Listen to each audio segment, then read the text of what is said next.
Dion, how do you reflect on this season as a whole? I think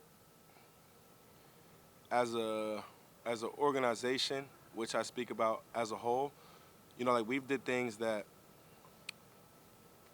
we said we were going to do, and then we did things that we said that we wanted to do but didn't do, which was the Super Bowl. Um, when it comes down to it, right, we were 6-6 at one point. The world counted us out. Everybody turned and their back. Then we went on a run and won every game, won the division, hosted 2 playoff games home, which we have never done, and ended like how we ended, which you know we continue to go head to head and toe to toe with the best of the best, which just shows us that we are right there. You know, it sucks truly to hear that every year that we're right there, but it's hard to be right there every year with teams that change every year. Like the question will get asked, like, oh, the team won't be the same. Yes, the team will not be the same, but we continue to get to a place that the world won't think that we're going to get to every year. So uh, I think that that's a big reflection of our coaching, of our organization, McDermott, Cromer, the coaches, and the energy that is surrounded by in this place that keeps us going. How do you get past the point you've been getting to? I don't have the answer yet. Talked about the team changing. One guy who's definitely going to be here next year is Josh Allen. What type of season did he have, and what's left in the tank for him? Josh had the best season. Man, listen, if I could tell you, Josh had an MVP season, right? Josh had an MVP season based off of numbers, based off of skill, based off of, presence on the football field, based on all of that. Like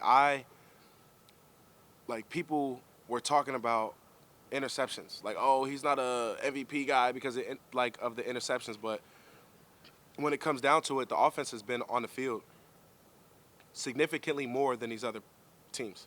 Like our offense has been on the football field. He's had significantly a larger amount of passes than the regular person. So when you're on the field throwing the ball more, the percentage of error is going to go up.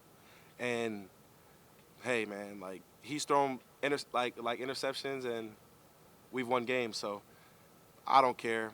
I think that Josh is the MVP of our team, of our league, of our everything, and he shows it, and it sucks that we lost, but that performance that the kid put on yesterday was crazy. It's insane.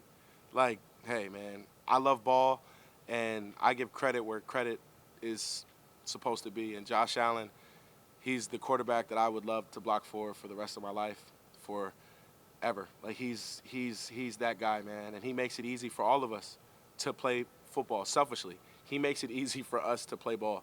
And I'm 17, man, 17 tatted. So, yeah. You worry about the window of opportunity. I mean, salary cap, things, there's a lot of factors, right? Steph has kind of acknowledged this. He did earlier on in training camp, and Josh said no, but there's a window for a team as far as getting to the Super Bowl and winning it. Are you concerned about the time associated with that getting shorter? I think that's a great question. I think that window of opportunity definitely shows itself on paper, right? And then you go through a season, and that window of opportunity can show itself through heart and effort. And I think with the people that are here that are driving the spirits of our team, our window of opportunity will always be there. As long as as long as we have a McDermott as our coach, I'm confident in everything that we have to do to win.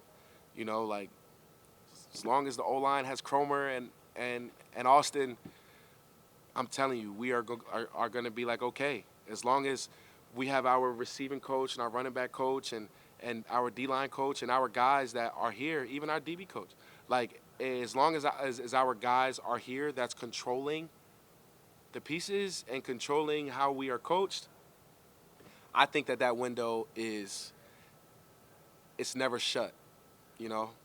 The offensive line, and we've had these end-of-season news conferences where line of scrimmage has been an area of concern or an issue, but the progress, talk about, I guess, the O-line as a group this year, Right. and maybe the progress and the consistency.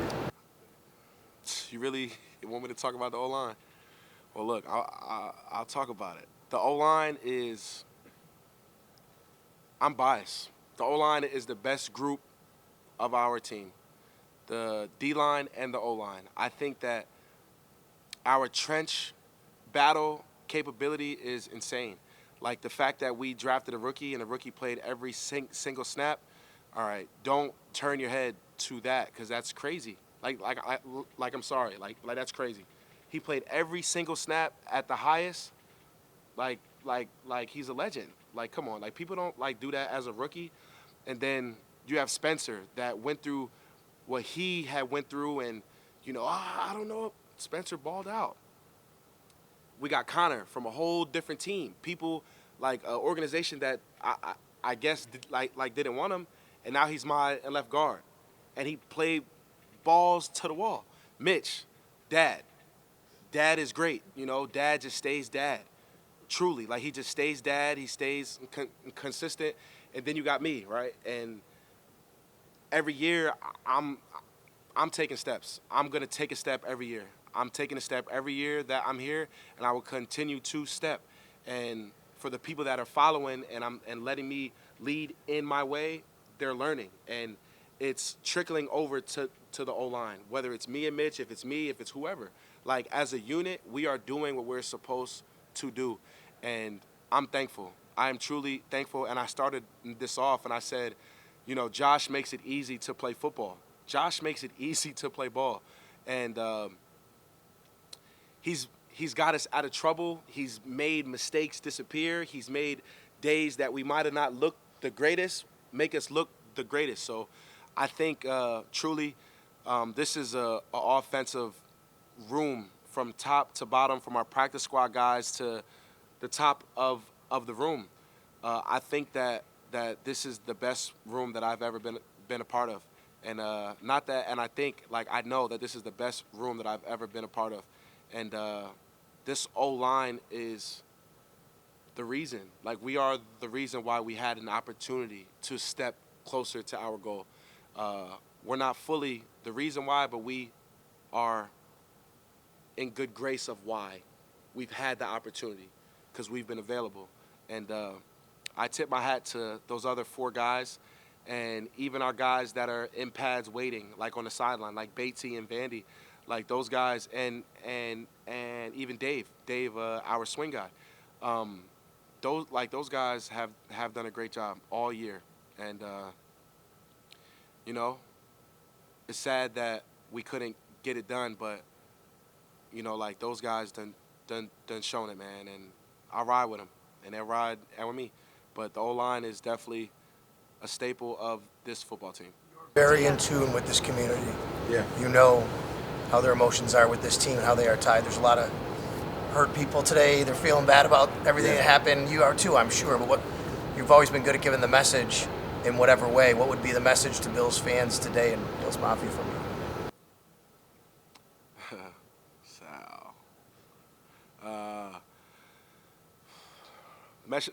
The message that I would give is, if you've always believed, hopefully we've given you a reason to believe just a little bit more. From where we were at, from where we started, from where we hit a low, and from how we finished,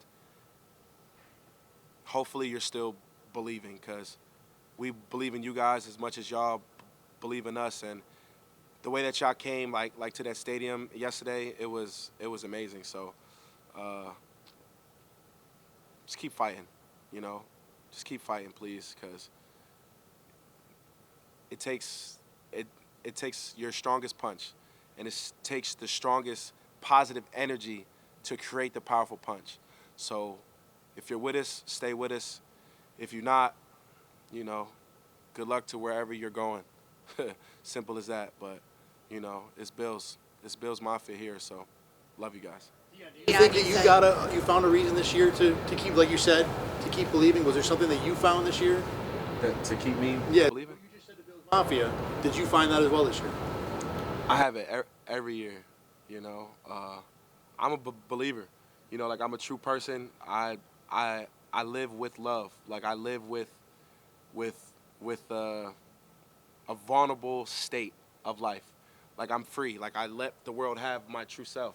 I don't sugarcoat it. I don't try to fake it. Like I'm just Doc. I'm truly just Doc. So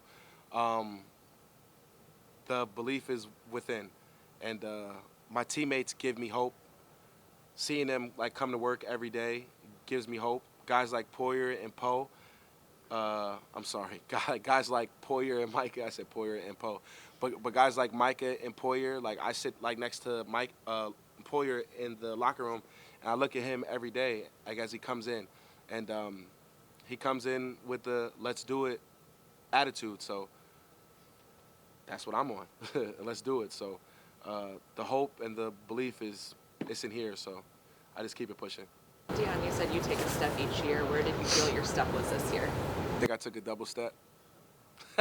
Truly, I mean, it's the truth. Like I feel like that I've had the best season that I've ever had.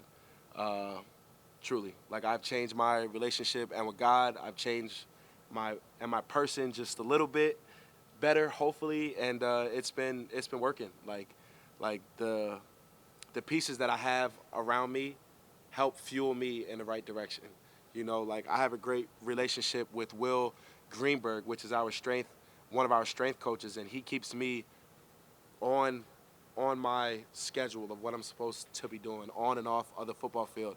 Then my marketing team, like everybody that I have around me, they have been doing a great job of keeping me on point of what I should be doing and what I'm doing well, and giving me positive and non-positive feedback. Like tell me like when I'm doing right, tell me like when I'm doing wrong, tell me if I'm being too much, tell me if I'm being too little, tell me if I need to be present, tell me if, all right, Dion, like you need to chill, like just but it's been working, but hopefully I answered your question. Yeah. Dion, there's some young bucks on the roster, and Cybo, Dalton, James, Khalil. Why is the future looking bright with those guys on your side? And Cybo, I started off 100% snaps. That's a good start, and he's a dog. I think that he's the best in his class. Cybo, Dalt has came in here and made play after play after play, made a name for himself early or in a hole. Our young guys, as simple as that, they came in when we needed them, and they did what we needed them to do, and they did it. So that just means that the future is bright. Season look like? What's your off season look like? What's your plan? What are you gonna do? Like, just take some time? You're gonna go train somewhere? Of course, I'll be in Florida. I don't know when. I'm gonna be in Buffalo for a little while until this kind of softens up. But I have a couple things that I have to do. Like I'm still hoping for the Walter Payton, so I'll be at the Super Bowl. I'm blessed that I'll be at the Pro Bowl. But my off season, it'll be snow being snow, a bunch of craziness, a bunch of fun, a bunch of love. So we'll see. Every year is different. I know that the O-line is going on a cruise. The O-line will be on a cruise. We'll be on a cruise. So yeah, we got sent packing and we're going on a cruise sooner than I did. Of course. Yeah. So I went like on a cruise with Captain Sandy, and it was my first time, and I was amazed. I was like, wow, like this is what cruises are like. Why haven't anybody else been speaking about cruises? Like unlimited food, unlimited desserts, unlimited entertainment. Like we're here, all right here on just a little rectangle. Like like just like what I'm saying. I can't tell you yet because we don't know yet, but we're going somewhere fun. You talked about the coaching staff and how much you want those guys to stay around. Joe Brady, the job he did, what was your perception of that? Would you like to see him as the offensive coordinator next year? Joe Brady is our guy. He made this season fun down this stretch. He's made it fun. And not to say anything about Dorsey like made it fun too, but he has made this so much fun. With the amount of times that I get to pull and hit people, like we are calm, violent people. You know what I'm saying? So the fact that he allows us to be violent in fun ways, I'm cool. And he's put Josh in a good position. He's put Cook in a great position, and our receivers, like he's put everybody in a position to win, and we won with doing that. So I think that he'll be okay. I think that we'll see him again. I think the main complaint on cruise ships is that the rooms are small. Is that going to affect the O-line? Spencer, maybe Spence, but no, it didn't really affect me too much because as long as I got a bed, I could just tuck and roll, you know, like I'm good. So I think that the boys will have a good time, and I don't think nobody else has been on a cruise but me. So the first time is always the best time. I'm telling you, the food court is gonna get killed, destroyed. So I am happy to see it. You know, Cybo can eat, and he'll probably be tasting all. Because I don't know if you guys know, but on cruises, they accommodate to every background of people. Like, if you're Indian, you have Indian food. If you're Chinese, there's Chinese food. If you're Asian, like there's Asian cuisine. There's American food. There's Italian food. There's every race, every background has their niche on the boat. So you get to, oh my God. So you get to have a good time. So I'm excited to see those guys' eyes open up like wow. So I'm excited. I'm excited, man.